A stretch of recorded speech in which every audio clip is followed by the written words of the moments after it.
welcome back, everybody. I'd now like to hand you over to Kevin Brocato to start the next session. Thank you, Kevin. Over to you. Thank you. Hello and welcome back, everyone, to our next session. Next up, we have Keith McLeod, who's the Executive Director of Marketing Operations at the New York Times. And Keith is going to tell us about where execution, technology, and strategy meet. Over to you. Oh, quick, before we forget, don't forget about how to access the Q&A, folks. I'll be monitoring that while Keith's speaking, and we'll field your questions right after.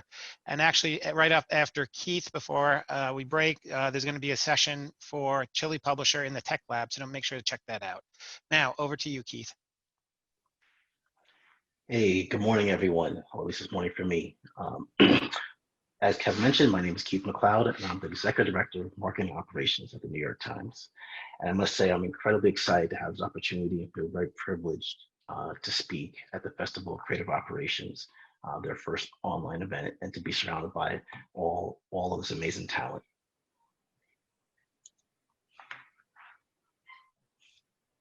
So before we get started, let me just ground everyone in case they weren't aware about the New York Times. So the New York Times clearly is we seek the truth and help people understand the world.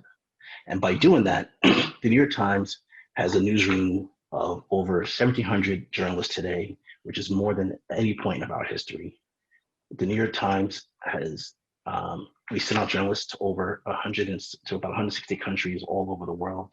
In 2019 alone, we produced over 59,000 stories in a variety of forms. We publish around 150 pieces of journalism each day, which range anywhere from climate to gender to art to investigative journalism, many of which takes months to actually develop. As of Q2, the New York Times now has over 6.5 million total subscriptions, of which 5.7 are digital only. This is certainly an all-time record for us, and we're very, very proud of that as we're carving this new space. We also have this little podcast some of you may know about called The Daily, and The Daily right now averages about 10 million monthly listeners. Earlier in 2019, we've now started to venture in TV and film, and we had our first show called The Weekly, which debuted in June of 2019 on FX and Hulu. And then most recently in July, we created a new show called The New York Times Presents, which also premiered on FX and Hulu. And that's going very strong. And we also have other properties like Modern Love, which is on Amazon.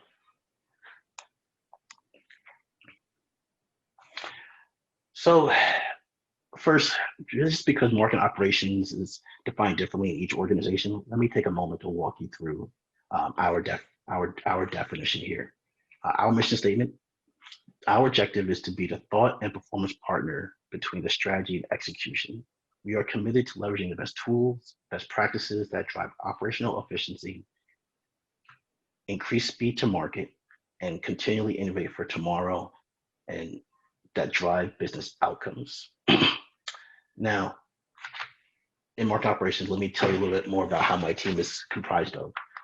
Creative operations, which sits underneath the umbrella of marketing operations, really drives the development of marketing campaigns that enable brand affinity, engagement, and starts. Audience segmentation and customer journey, really ensuring the right people get the right message along the customer journey. Process engineering and optimization, driving operational efficiency, continuous improvement, and speed to market, and really focus on opportunities to reduce cost. We also have a print and digital production, as well as a photo studio, which is continually improving the way we make print digital work easier and more efficient. We also have a team that's focused on marketing compliance that really is out there evangelizing awareness of risks at state, as well as federal and even international in our case, and really making sure that all of our partners understand and make sure we obtain full compliance. We also have a digital ad ops team whose responsibility is to make sure that we traffic on-site assets and banners as well as audio. We're also all the respective teams focus on bringing new marketing capabilities that really help our marketers and media strategists innovate to achieve their goals. A really strategic important part of our role is to really focus on strategic alignment, bring in all the different parties within marketing, as well as our cross-functional partners, focus on intake, and make sure we're all moving in the same direction. And then we also have an email operations arm, which is really focused on delivering campaigns to all email marketing eligible subscribers. So it's a really vast team that I'm really, really proud of. So big picture, what does this mean? We really, marketing operations, so big picture, marketing operations really sits, but literally is where the rubber meets the road. It strategically sits between the strategy as well as like tech, product, and data engineering. It really is where the execution, technology, and strategy meet that enables resources to really do their best work. So when you think about marketing operations, it really comes down to, it really is a model or a function that integrates cross-functional collaboration of people, process, technology, really across the whole ecosystem, enabling marketing to deliver the right message on time with accuracy, speed, and efficiency. So before we get started, I just want to share with you our latest brand campaign because many parts of my team was affiliated with it, and collectively, I think it's been a huge success and one of our best work to date. So just bear with me.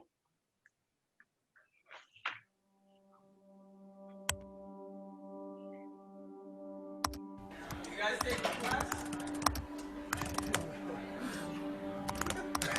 I don't know.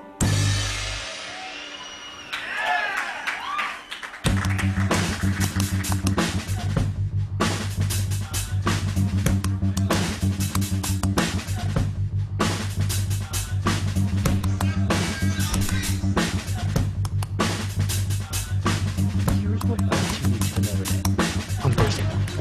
Let me get this straight.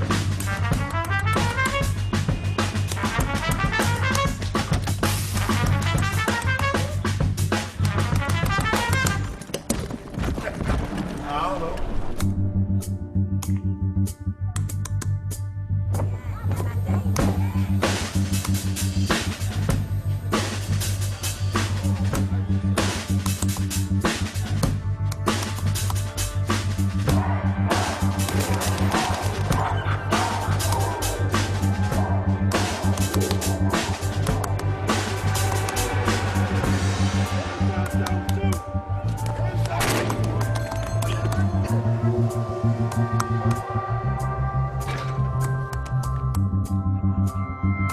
It's been 7 days. I ain't slept since yesterday. Bro, I love you, man. Who else they call home? Time to go.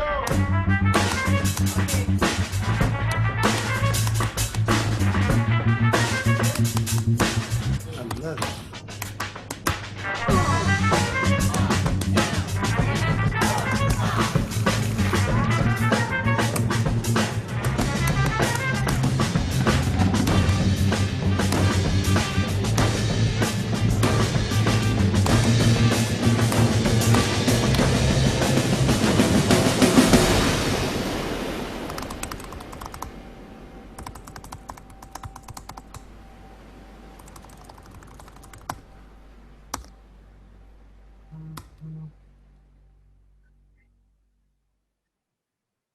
Wow.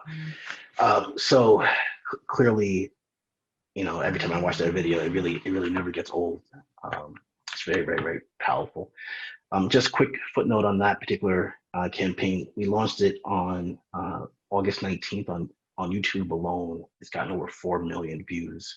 So just hats off to everyone in the New York Times that put this together. I think it's just an amazing job, and everyone on my team who's affiliated with it. And hopefully everyone here appreciates that piece of work. And it also gives you a good sense of what marked up our role, the New York Times, one of our value adds.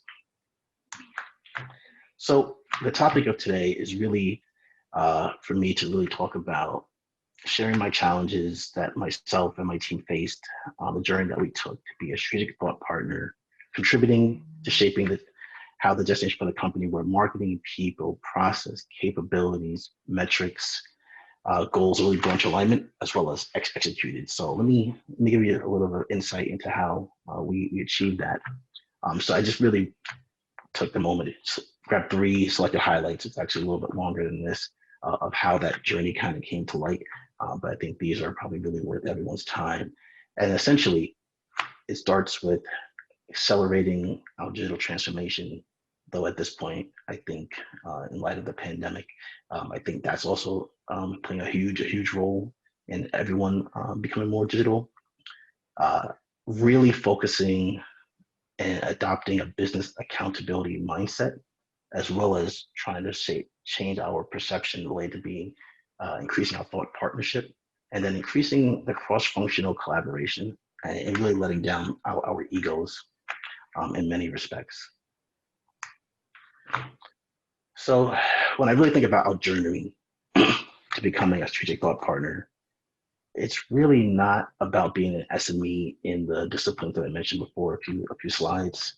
It's really about learning and being capable of doing other people's roles and having the curiosity, appreciation, and empathy to learn about others. So when I talk about the rubber meets the road in New York Times, my team really focuses a lot working with strategy, product, technology, engineering, data, legal and compliance, as well as the marketing media teams. And the respective people on my team really start to blend in and really appreciate. I think they take the extra time to learn more about those other roles to really make it more effective. I will say I do have the pleasure of working with some of the most talented professionals I think you'll ever meet, as well as I'm really proud of my team. I think I've really built a world-class team that really routinely beats expectations. So now our journey didn't really start that way in that previous slide where everything kind of came together. Frankly, it kind of looked more like this. So back in January 19, I had the opportunity to lead our newly created marketing operations team. And what that meant really was we really put together 6 or 7 teams at the time that didn't previously really work together, and each had its own set of value that we had to really learn how to work together and really unlock all of their unrealized potential. We had to give it a new identity, a new purpose, and I think more importantly, ensure that all the pieces laddered up to business value. So here's how the journey kind of went. The first step, when we talk about accelerating digital transformation, and this term you're going to hear a lot, and it means a lot of different things to different people. So the definition we're going to use for today's conversation is really the realignment of or new investment in technology, business models, people, processes that drive new value for stakeholders and customers. So when we talk about collaboration, particularly in light of people working remotely now, before this event occurred, we already had migrated to a new modern workflow management tool, and that's been a huge success since we managed to make that change where we have over 90% active users over the last 90 days. We have 3x as far as people on the platform now, and it's really the source of truth in how we actually operationalize most of our campaigns. The second thing we did as far as digital transformation is concerned is that we really spent a lot of time trying to simplify our marketing tech stack. We moved to a more robust email platform, and we also spent time reviewing most of our tools and really retiring those that we really felt we didn't need anymore. And that's really been another huge step in the right direction. We probably spend the most amount of time thinking about process optimization with such a large team. So we constantly reimagine and continually improve the campaign development lifecycle. That's led to a number of different wins. Most significantly, 80% of our campaigns finish ahead or on time. And for those people who are into those type of metric, that's an incredibly high number. And really, that 20% is not necessarily anything to do with like the delivery, more about business decisions around changing. And then I think another major lever that's really moved us forward is really the idea of self-service. So we spent a lot of time forming partnerships with our cross-functional peers in engineering and technology To really find ways to empower marketing operations to go a little further, where we don't put engineering and technology on a critical path when it comes to execution. And that's been a huge step as far as speed to market of our campaigns.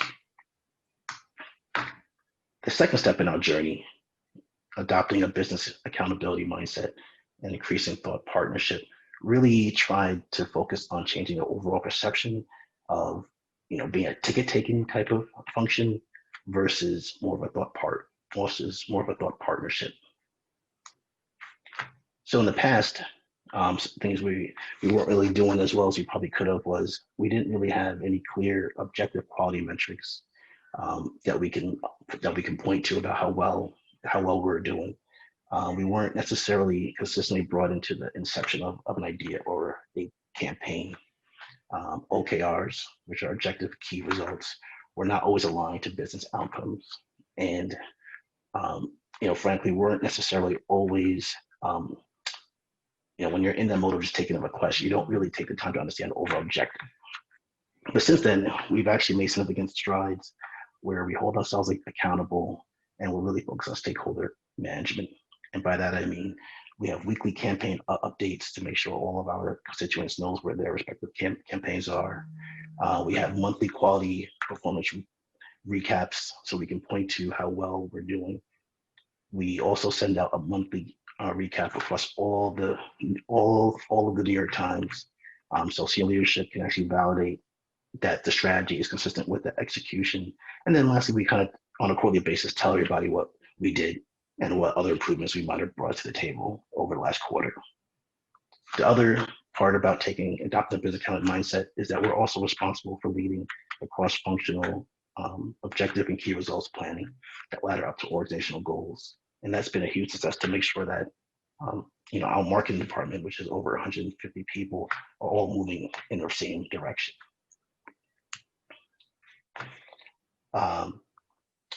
The other major accomplishment that some of us who are responsible or participating in marketing campaigns is we're closer now to the inception of a campaign, and the goals are more transparent, meaning we really understand why we're doing this. And that you can't really, once you understand that, you'll be surprised how that trickles down to the rest of the whole life cycle.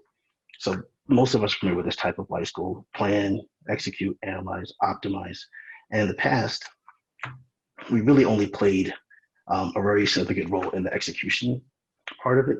And we didn't really have, not that we weren't necessarily here, but we weren't really effective as much or consistently playing a role. Today, parts of my team really travels the whole life cycle, and we have more visibility into it. And when you start participating more in the life cycle, you start seeing other opportunities for improvement. And that's why when I talk about we spend a lot of time on process optimization, it can be in any one of these phases that we're constantly revisiting to ensure that we're actually adding the most amount of value.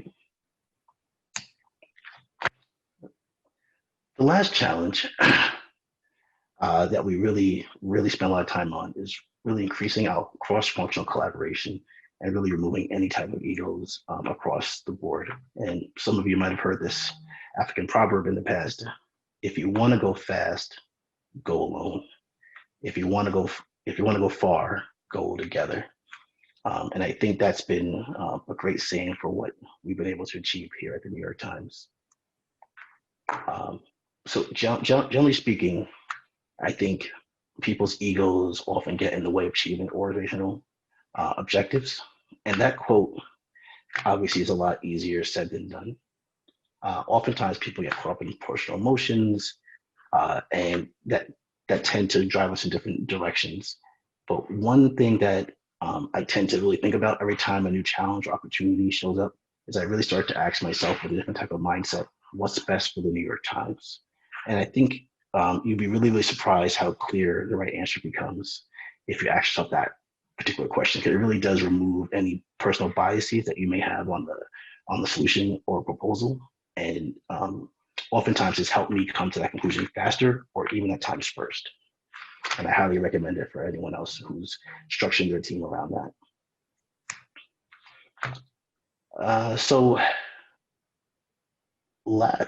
I would say lastly, I would love to have said that, hey, you know what, I walked in on day one in January, I looked around and made all these wonderful changes, and on January 2nd, everything was perfect. That obviously didn't happen. The reality is all of our accomplishments, credibility that we've managed to achieve and still working towards are really because of our partners and the trust and credibility we've been able to establish and really building cross-functional alliances. This has enabled us, media marketing operations, to have a seat at the table when it comes to being a strategic thought partner and contributing to shaping how the company thinks about marketing, people, process, capabilities, metrics, and ultimately how goals are brought into alignment and executed. So this is more, we're not, you don't just become friends with benefits, so you kind of have to work at it over time, but we're actually very, very healthy point in time right now, and we're really seeing significant value. So I just want to say thank you very much for giving me your time to listen to how we've taken our journey. For those of you who are on LinkedIn, please find time to link with me. I would appreciate any post conversations, comments, and that open the floor for any questions. Oh, great job, Keith, and amazing journey, and many, including myself, really like that brand campaign. People were chatting about it in the chat window. A couple questions came in for you. So you okay if I send them your way? Yeah, absolutely. Have you, first one that came in was, have you had pushback about having more meetings, referencing metrics on step 2? Meetings. So I think there's always pushback on meetings in general, but we're finding we have to make the content of those meetings have to be very specific. So yes, the answer is there is some pushback, not necessarily on these particular meetings, but we're finding that you really need to spend time, just because you now need a meeting just to say hello to someone. You want to make sure you're using everyone's time efficiently, and to the extent possible, send pre-reads. Great. Next question in from Emily. How did you get buy-in on forming those partnerships with such departments, specifically law and compliance?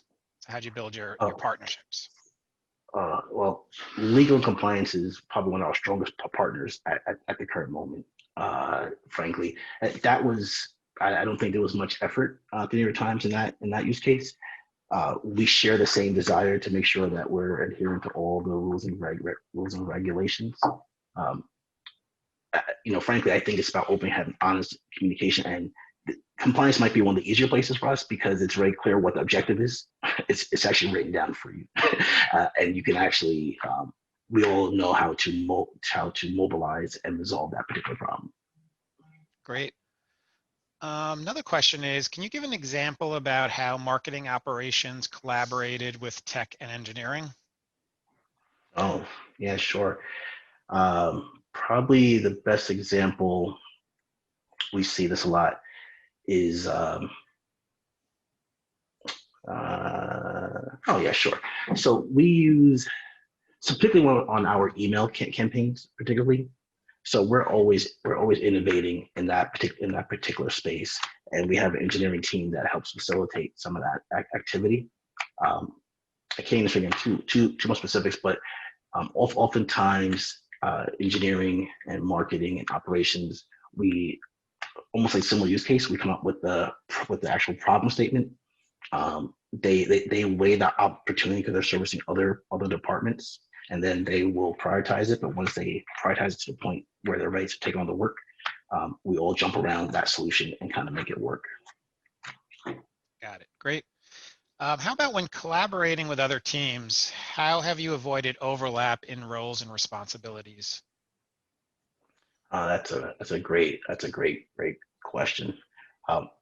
So that's one of those places where you have to over communicate, and it really helps if you can actually find the time to talk to that team before that meeting and actually work out some of the details, particularly where there is some overlap, and just have some honest conversations and say, look, this is where I see my role extending, and then you just have that hard conversation in the very, very beginning, just to make sure we understand, because most people understand there is overlap.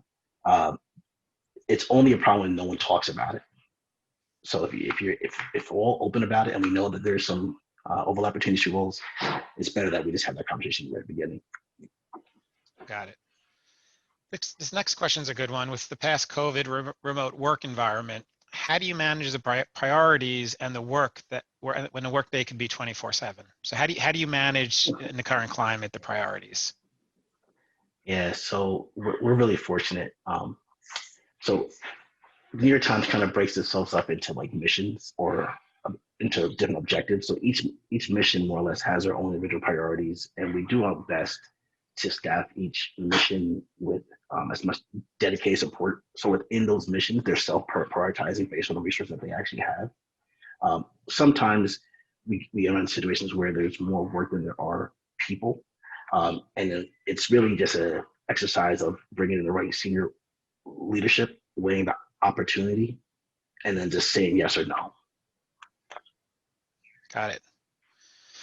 The next question has to do with the platforms and streamlining your tech stack. I mean, we try to stay, vendor neutral and agnostic here. So without going into much detail, were there, like you streamlined, did you go best of breed with just specific tools, or did you go like one size fits all that was able to handle many facets of your marketing operations needs?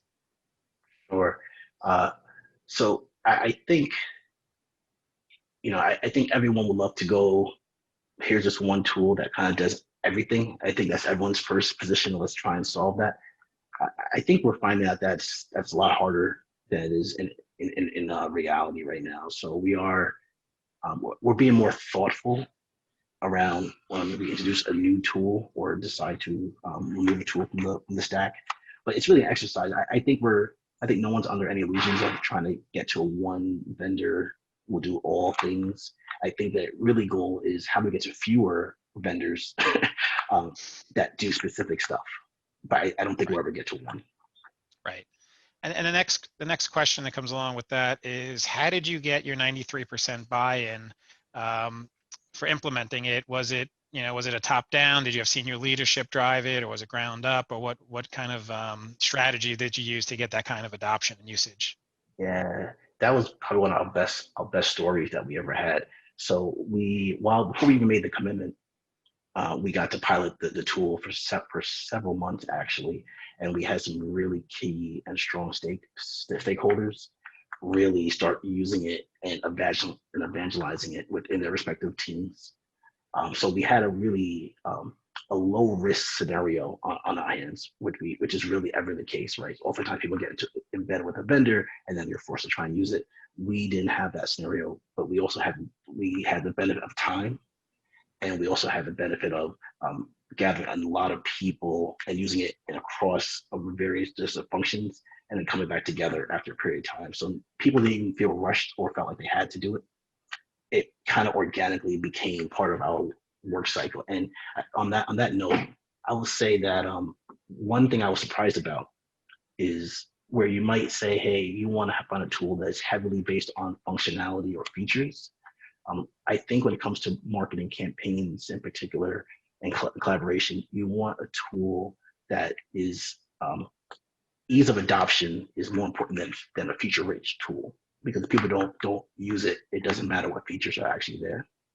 Right. Well said. One question is on the self-service part of it. So can you talk a little about your intake process, and is it automated? Is it self-service, or do you use like a project management team that kind of manually or routes the stuff throughout your organization?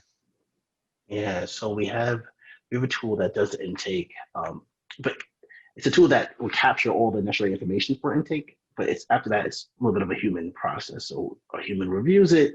In this case, it's a project manager. They work with, a media or marketing professional. And then as the campaign becomes more sophisticated and we get to a brief, we start bringing in creatives and others along the process. I will say that intake process has been a huge difference maker.